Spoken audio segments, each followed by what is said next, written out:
অতীতে মুসলিম মানে এমন এক জাতি যাদের নাম শুনলেই অন্যরা বলতো এরা সত্যবাদী, এরা ন্যায়বান। জ্ঞান ছিল তাদের অলংকার, দয়া ছিল তাদের পরিচয়। অর্থাৎ যে সত্যের সামনে মাথা নত করে, ন্যায়ের পক্ষে দাঁড়ায়, জ্ঞান, দয়া ও সাহস একসাথে বহন করে। আর একজন মুসলিম মানেই ছিল চলমান কোরআন।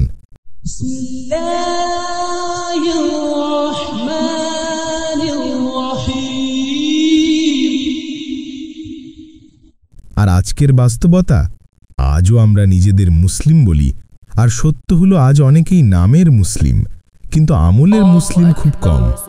নামাজ আছে, কিন্তু নামাজে বিনয় নম্র নেই। কুরআন আছে, কিন্তু জীবনে তার প্রতিফলন নেই। ইসলাম আছে বইয়ে, কিন্তু অনুপস্থিত আচরণে।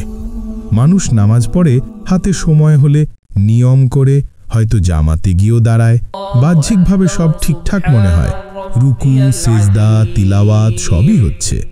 অর্থাৎ নামাজের দেহ আছে, কিন্তু মন নেই।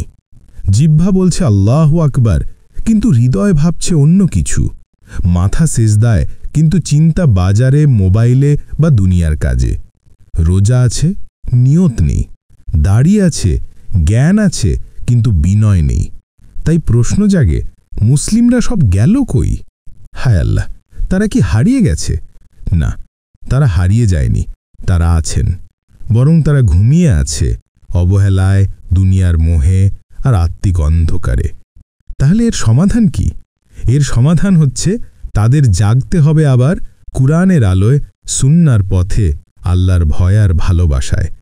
কুরআনে আল্লাহ বলেন, নিশ্চয়ই সফল হয়েছে মুমিনরা যারা নিজেদের নামাজে বিনয়ে নম্র। সূরা আল মুমিনুন আয়াত 1 থেকে 2। অর্থাৎ আসল সফল নামাজ হলো সেইটা যেখানে মন, দেহ, হৃদয় সব এক হয়ে যায় আল্লাহর সামনে। তবু আশা শেষ হয়নি, কারণ আল্লাহ বলেন, আল্লাহ কোনো জাতির অবস্থা পরিবর্তন করেন না যতক্ষণ না তারা নিজেরা নিজেদের পরিবর্তন করে। সূরা রাদ আয়াত 11। তাই এখন সময় জেগে ওঠার, নামাজে ফিরে যাওয়ার, কোরআনে ফিরে যাওয়ার, আর নিজেদের ভিতরের মুসলিমকে আবার জাগিয়ে তোলার। মুসলিমরা সব গেল কই? তারা হারিয়ে যায়নি, তারা এখনও আছে, তোমার ভেতর, আমার ভেতর। যদি আমরা আবার আল্লাহর দিকে ফিরি, পরিশেষে বলি, জেগে ওঠো মুসলিম, পৃথিবী তোমার অপেক্ষায়। ফলো, লাইক, কমেন্ট করুন, যেন এমন আরও কন্টেন্ট আপনার কাছে পৌঁছে যায়। ইসলাম প্রচারে আপনার একটি শেয়ারই হতে পারে কারো হেদায়েতের দরজা।